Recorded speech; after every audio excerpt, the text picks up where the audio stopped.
kecuali ada saksi yang dipanggil memang ada hubungan dengan perbuatan pidana tersebut. Berarti bisa terjadi juga ya Pak? Bisa, ya. Baik sebagai pelaku, sebagai orang yang menyuruh, berarti aktor intelektual, atau orang yang turut serta di dalam membantu kejahatan tersebut.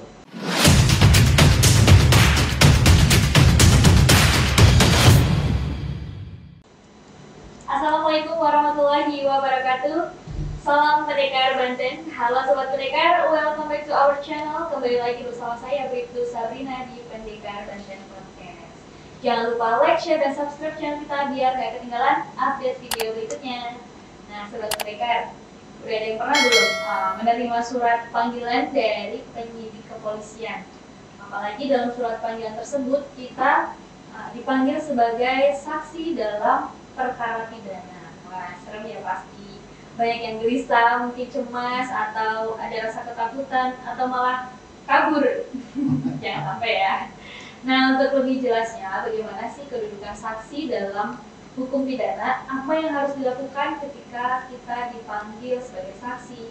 Biar nggak penasaran, hari ini kita sudah kedatangan tamu yang membidangi tentang hukum pidana. Ada Kasubit Sunlukum Bitkum Polda Banten, Kompol Giarto SHMH beserta Paur Sunkum Ibda Suwarno SH. Selamat datang Bapak di Pendekar Banten Podcast Pak. Alhamdulillah, selamat datang. Sehat Bapak? Sehat. Perkenalkan, saya Kasubit Sunlukum Polda Banten, Kompol Giarto SHMH. Salam prokes. Pendekar ya, Pendekar Banten. Iya. Ya baru pertama kali. Salam Pendekar Banten. Mudah-mudahan kita selalu sehat. Mudah-mudahan kedepannya kita bisa podcast kembali untuk dengan hal yang lain. Pak, maaf nih Pak mau nanya-nanya. Gak apa-apa kan Pak? Boleh. Gratis. Nah ini Sobat Pendekar nih pengen tahu Pak, apa sih sebenarnya tugas dari Bitkum Polda Banten ini? Bitkum Polda Banten adalah ada namanya Kepala Bidang Hukum yang dipimpin oleh Kombes Pol Yuliani SHMM. Di bawahnya ada Kasubit Kepala Subbidang Bantuan Hukum. Di situ ada AKBP IIN, SE, SH, MN, MH, CLA.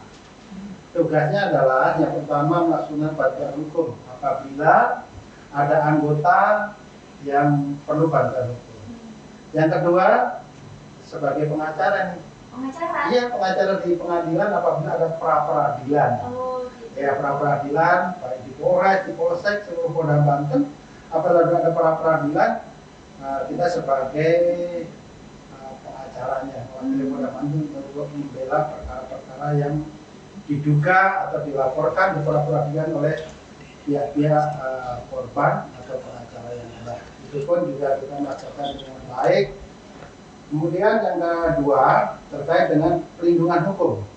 Apabila ada anggota juga ada masalah pokoknya ya, masalah keluarga, mau cerai atau mau apa dan lain-lainnya, itu bisa minta perlindungan hukum atau masyarakat melaporkan ke Polsek atau ke Polres tidak segera ditindaklanjuti.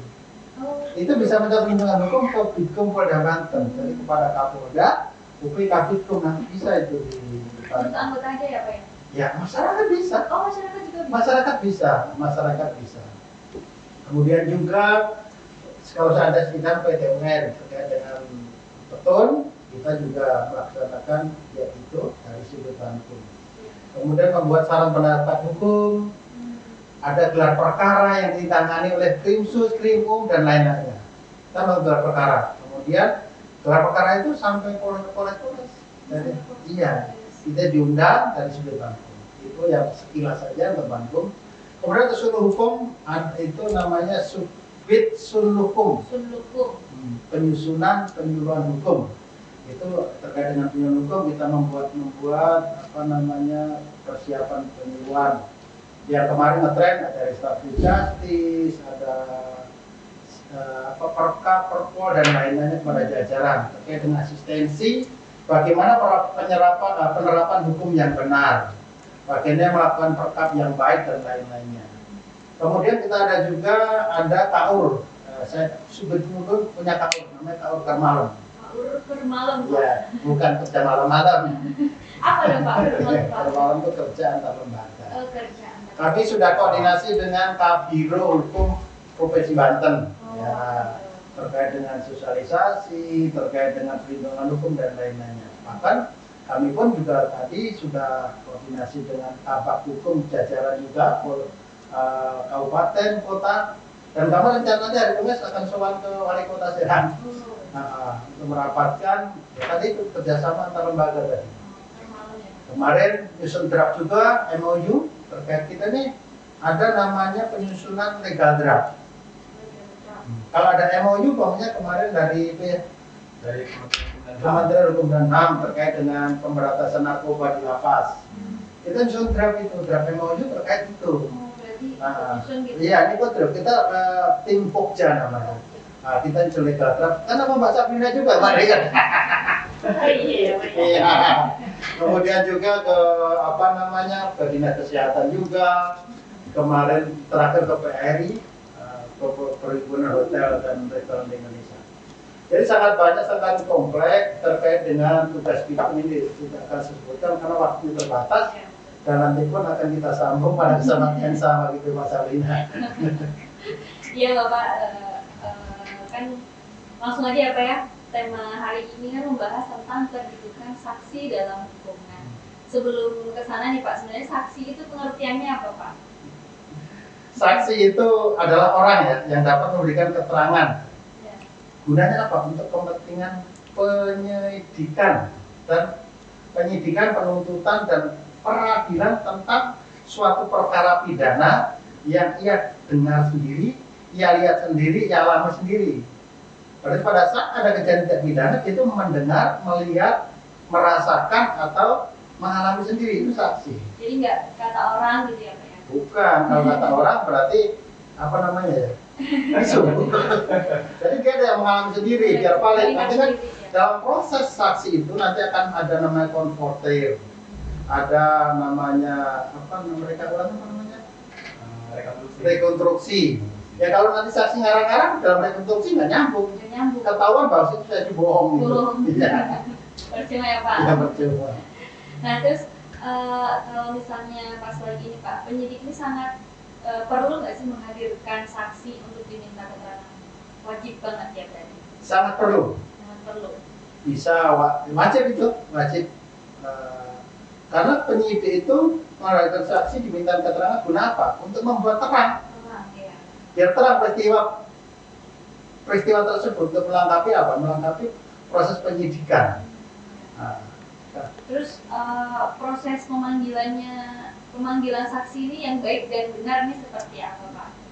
Proses pemanggilan saksi yang baik dan benar adalah pertama ya, itu sesuaikan identitas saksi yang akan dipanggil, namanya jelas, pekerjaannya, usianya, dan alamatnya, biar tidak ngambang gitu. Kemudian harus dijelaskan kapasitas saksi yang dipanggil itu sebagai saksi perkara apa. Perkara jelas, jangan asal hanya sebagai perkara atau perkara pencabulan atau perkara penipuan, penggelapan, itu harus jelas ya Pak Warna ya dalam pemanggilan saksi itu. Di suratnya itu udah ada pasal ini, ada pasal ini yang disangkakan sebagai saksi apa. Gitu. Ya kemudian yang ketiga, surat pemanggilan yang disampaikan para saksi harus ada jeda waktunya. Maksudnya apa? Surat pemanggilan yang terima itu sampai dengan waktu saksi menghadap memenuhi panggilan karena sesuaikan dengan jarak tempat saksi. Diperkirakan 3 hari sebelum pemeriksaan surat panggilan harus sudah diterima oleh saksi. Jadi ada jangka waktu, ada tempo untuk berpikir, untuk memanage waktu, kemudian memanage bahwa kalau dia ada pekerjaan, ada apa-apa. Jadi penyidik sangat menghargai saksi, biar apa? Biar komunikasi penyidik dan saksi dalam mengungkap suatu perkara pidana terkait dengan penyidikan itu bisa berjalan dengan baik gitu Pak. Berarti wajib datang ya Pak? Wajib. Nah kalau misalnya nggak datangnya ada ancaman hukumannya nggak Pak? Saksi dapat dipanggil oleh penyidik dalam proses penyidikan, ya kan? Dalam proses panggilan dicantumkan alasan pemanggilan dalam proses penyidikan sedang proses. Ancaman hukumannya ya? Iya Pak, kalau misalnya nggak datang. Apabila masyarakat tidak datang, ini Iya. ngeri-ngeri sedap ya. Ngeri-ngeri sedap. Jadi gini, apabila masyarakat tidak datang memenuhi panggilan oleh penyidik, maka sanksi hukuman dalam pasal 224 ayat 1 KUHP yang berbunyi, dengar ini, Oh, iya. ya. Barang siapa dipanggil sebagai saksi atau ahli, ya, saksi ahli, maksudnya saksi ahli atau juru bahasa menurut undang-undang dengan sengaja tidak memenuhi kewajiban, maksudnya kewajiban undang-undang ya, yang harus dipenuhi diancam. A. Dalam perkara pidana dengan pidana penjara paling lama 9 bulan. 9 bulan. Apa Pak? Nah, yang kedua, dalam perkara lain dengan pidana penjara paling lama 6 bulan. Jadi ada hukumannya juga ya Pak? Ya, ada hukumannya. Nah, misalkan kalau misalnya nih yang dipanggil pas hari kerja nih ya, misalnya guru nih, guru pabrik kan kalau izin nih takut gajinya dipotong nih Pak. Terus apa yang harus dilakukan oleh saksi tersebut Pak biar nggak terjadi dampak negatif dari tempat kerjanya? Ya Pak Warna, tadi Iya, apa? mungkin. Mungkin saya bisa menjawab ya, Iya. mohon untuk menerangkan ya. Nah, mungkin gini, apabila misalkan ada masyarakat dipanggil, sementara dia itu seorang pekerja, mungkin dia guru atau apa, tentunya untuk ketika masyarakat itu datang ke kantor polisi untuk memberikan keterangan, nah tentunya kan di situ mungkin harapan masyarakat kan ya tidak terganggu terkait apa penghasilan dia gitu Iya, kan. iya. Namun demikian gini, terkait untuk saksi ketika dia dipanggil oleh pihak kepolisian, tentunya di situ ada hak-hak saksi juga tuh dilindungi sama kita. Iya. Tentunya di sini diperhitungkan. Tetapi kalau untuk sifatnya itu ganti apa tadi? Ganti gaji mungkin nggak bisa ya. Nggak bisa. Tapi mungkin nanti pada saat saksi itu diperiksa, tentunya itu kan dia membutuhkan makan, minum gitu. Nah itu akan diganti. Itu nanti akan disiapkan sama pihak kepolisian. Begitu juga uang transport itu Oh, akan berarti disiapkan. ada uang transport dan Nah, makan nih Pak. Ada. Nah itu nanti tentunya itu dianggarkan dari anggaran Polri. Tentunya ada anggaran di situ, anggaran lidik sidik namanya. Nah nanti itu akan diganti oleh Diva Polri. Ya mungkin itu Mbak. Nah, terus tadi terkait hak-hak Tadi saksi di Pak Polri ya, udah tahu belum? di Pak Polri. Di Pak Polri itu anggaran penyidikan Polri ya, yang diatur oleh DIPA ya, Pak Warno ya. Jadi saya garis bawahi, ya kan. Jadi untuk makannya nanti, makan sama dana transport itu tentukan oleh jaraknya. Oh gitu. Nah, nanti akan diganti oleh penyidik. Kalau dari luar Banten berarti lebih ini Pak? Iya, jadi semakin jaraknya lebih jauh, nanti biayanya lebih akan lebih Kalau naik besar. pesawat juga berarti dapat tiket pesawat. Ya mudah-mudahan ya. Disesuaikan. Ya. Karena kalau menangani kasus kan sesuai dengan lokus delikti. Apa itu Pak? Ya di mana tindak pidana terjadi. Oh gitu. Ya, gitu. Nah Pak, tadi kan terkait dengan hak dan kewajiban saksi yang tadi udah disinggung tadi, itu sebenarnya apa aja sih Pak hak dan kewajiban yang harus dilakukan oleh saksi? Pertama hak dulu ya. Haknya apa sih saksi itu? Yang pertama ya, saksi dipanggil ya kan oleh surat panggilan itu yang sah. Itu ada dalam pasal 113 ya, KUHP. Ini terkait dengan harus ada tanda tangan penyidik, identitasnya jelas juga. Dengan alasan panggilannya apa?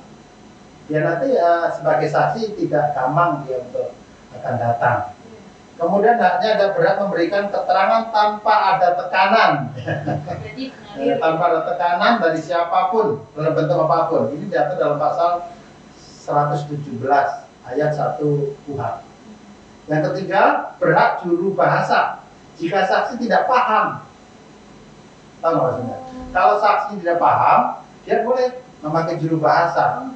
Nah ini diatur juga dalam pasal 117 ayat 1 KUHP juga. Kemudian berhak atas penerjemah jika saksi bisu atau tuli. Oh, ada. Iya. Jadi kalau kayak humas tuh memberikan keterangan statement rilis kan yang pakai itu. Nah, boleh memakai itu. Kemudian tadi haknya ya, hak saksi. Gimana kewajiban? Mana bukan tegang ya. Emang harus tegas gitu Mas. Kalau menjelaskan nanti nggak tegas, takut nanti pemeriksa pendekar Banten kurang ini ya kan. Yang pertama adalah sebelum memberikan keterangan wajib mengucapkan sumpah. Sumpah depan penyidik dengan nama Allah. Gimana teknik penyidik ya Pak Warna ya? Ya. Bisa menggunakan Al-Quran juga bisa. Sesuai agama yang Sesuai ada. agama. Dan pada saat sidang harus hadir untuk mempertanggungjawabkan yang dia katakan di depan penyidik tadi. Karena tadi saksi itu yang apa dia dengar, apa dia lihat. Nah kalau bohong tahu nanti terkait dengan komporter itu sidang itu kan membuka berita acara lagi, tapi berita lesan, pemeriksaan lesan pada saat sidang disesuaikan dengan berita acara penyidikan itu Pak Warna. Nah. Kemudian yang ketiga saksi dilarang bercakap-cakap sama orang lain pada saat memberikan keterangan. Berarti harus fokus ya. Harus fokus. Nah, bisa dampingin pengacara ya. Nanti boleh didampingi tapi sifatnya pasti kalau proses penyidikan. Iya. Jadi pengacara itu hanya bisa melihat, mendengar dan menyaksikan. Mendampingin untuk apa? Untuk mental. Iya. Gitu Pak Sabrina. Nah, terus kalau keterangan dari saksi akan diberitahukan kepada pelapor atau terlapor bahkan ke masyarakat umum gitu nggak sih Pak? Iya. Oh iya. Gimana? Iya, keterangan saksinya itu akan diberitahukan kepada pelapor. Enggak. Enggak. Keterangan saksi disampaikan oleh saksi dalam proses penyidikan bersifat rahasia. Oh, rahasia. Yang tidak boleh disampaikan pada siapapun. Nah, keterangan saksi baru bisa dibuka pada saat proses persidangan. Itu pun ranahnya penyidik. Nah, kalau persidangan dibuka untuk umum, berarti masyarakat boleh mendengarkan atau menyaksikan pada saat sidang itu. Nah, jadi bersifatnya rahasia keterangan saksi dan dijamin oleh undang-undang. Yang membocorkan pun bisa dituntut ya, karena itu sudah apa namanya melawan hak orang lain. Gitu masalahnya. Nah, jadi untuk terkait keterangan saksi tadi, jadi pada saat masih di proses penyidikan, nah tentunya keterangan saksi itu harus dijaga. Jadi jangan sampai nanti yang tadinya saksi itu merahasiakan itu dalam proses penyidikan nanti didengar sama orang banyak, akhirnya kan yang harusnya tadi proses penyidikan berjalan lancar, takutnya ada sesuatu hal gitu ya. Makanya nanti baru bisa dibuka pada saat proses persidangan. Gitu. Oh ya, Bang, ada lagi satu ya, tambahkan. Iya. Aku nanti masyarakat yang dengar ini. Nah, jadi masyarakat karena kan takut ya. Masyarakat diperiksa saksi nggak usah khawatir, takut jadikan tersangka. Oh, jadi mau nanya gitu ya? Iya. Itu Bapak tahu isi aja saya. Iya. Jadi gitu. Karena masyarakat takut diperiksa jadi saksi, nggak usah khawatir jadikan tersangka. Kecuali ada saksi yang di Banten memang ada hubungan dengan perbuatan pidana tersebut. Berarti bisa terjadi juga ya Pak? Bisa. Ya. Baik sebagai pelaku, sebagai orang yang menyuruh, berarti aktor intelektual atau orang yang turut serta di dalam membantu kejahatan tersebut. Jadi aktor intelektual. Nah, jadi bisa tingkatkan menjadi tersangka. Kalau ada kaitannya. Nah, ikut sertaan, dia ikut serta, contohnya menyuri. Ada Pak Mutala, Pak Mukti ya. Pak Mukti ngawasi tuh di belakang, cuit gitu. Ada orang. Nah, Pak Mukti nanti pada saat kalau saya mendapatkan barang ini 55. Iya. 55 ikut turut serta dia, karena dia apa mengawasi jalannya tadi 363. Sama nanti satu lagi, Pak Latifan. Pak Latifan dia parkir mobil itu membawa barang curian. Nah, dia 55 juga. Pertama pakai saksi dulu, lama-lama nggak usah pulang jadi tersangka karena dia ikut serta gitu. Paham ya? Iya paham. Jadi ada mekanismenya. Tapi biasanya yang takut menjadi saksi biasanya dia ada indikasi. Iya, Ada indikasi dia ikut-ikutan. Lalu Pak, ada nggak himbauan kepada masyarakat nih terkait pemanggilan sebagai saksi baik pada pribadi ataupun pada badan usaha lembaga pemerintahan gitu Pak? Yang pegawainya dipanggil sebagai saksi misalnya Pak? Oke. Apabila ada masyarakat yang bersaudara sobat pendekar, apabila ada masyarakat yang menerima panggilan dari penyidik, harus diteliti dulu. Dengan surat panggilan tersebut harus jelas identitas yang dipanggil, kapasitasnya apa, dan apa, di mana, dan apa pemeriksaan yang dilakukan. Jadi gini, di situ kan ada, kalau panggilan itu saya selaku Kasubdit Hukum, apabila saya melaksanakan sosialisasi, tolong dilampirkan kontak itu, kontak apa? Kontak person. Untuk apa? Untuk konfirmasi. Kayak ini nih, saya suruh podcast nih. Ini kan ada kontak person, hubungin Bribtu Sabarina. Nah, gunanya apa? Gunanya untuk biar kita clear untuk apa itu. Kemudian rekan-rekan sobat pendekar se-Banten, tidak usah khawatir, Polri adalah mitra masyarakat. Polri adalah, ya kita sama-sama, hanya tugas saja membedakan ya. Mas Sabrina, saya dengan karyawan, dengan pegawai negeri, sama-sama kita hidup di negara itu ada namanya hukum. Hukum adalah mengatur kehidupan kita dan kita akan taat hukum. Siapa melanggar hukum, konsekuensinya harus ada tindakan hukum, kan gitu. Selama kita tidak melanggar, nggak usah takut. Selama kita tidak masalah dengan hukum, kenapa takut gitu, ya kan? Nah, jadi kantor polisi itu jangan, aduh, kantor polisi kok serem amat, nggak usah, gitu kan? Ya kantor polisi adalah kantor kita bersama, karena dibangun dari uang pajak negara. Silakan komunikasi dengan penyidik, komunikasi dengan Polri, kita menjaga sinergitas kemitraan antara polisi, TNI dan masyarakat supaya apa? Kehidupan kita lebih nyaman, tentram dan bahagia. Begitu Mas Adri. Nah, sobat pendekar nih, jadi kalau misalnya dipanggil oleh penyidik kepolisian misalnya sebagai saksi, nggak usah takut ya Pak ya? Iya, nggak usah. Polisinya baik-baik juga. Baik-baik, udah jinak juga. Kita udah ada undang-undang, ada perkap, ada perpol. Masyarakat Polri yang arogan, yang ada kena perkap perpol. Bisa sidang disiplin, bisa sidang kode etik. Ya. Jadi nggak usah khawatir, semua ada aturannya kok. Dan saya siap untuk apa? Untuk menjadi pengacara, maksudnya melindungi hukum. Ya ada Pak, mungkin sampai di sini ya Pak. Oke. Terima kasih telah menyempatkan hadir di Pendekar Banten Podcast. Semoga sehat selalu, sukses dalam berkarir. Jangan kapok ya Pak nanti kalau udah lagi jadi narasumber. Ya berdua kali batal ya. Oke teman Pendekar, mungkin ini akhir dari podcast kita hari ini. Jangan lupa like, share, dan subscribe channel kita biar tidak ketinggalan update video berikutnya. Dan buat sobat Pendekar yang mau request tentang materi yang akan dibahas atau narasumber yang harus kita undang, bisa langsung komen kolom di komentar kolom bawah ya. Dan ingat, jauhi kejahatan, narkoba, dan tetap berprestasi. Salam Pendekar Banten. Salam. Wassalamualaikum warahmatullahi wabarakatuh.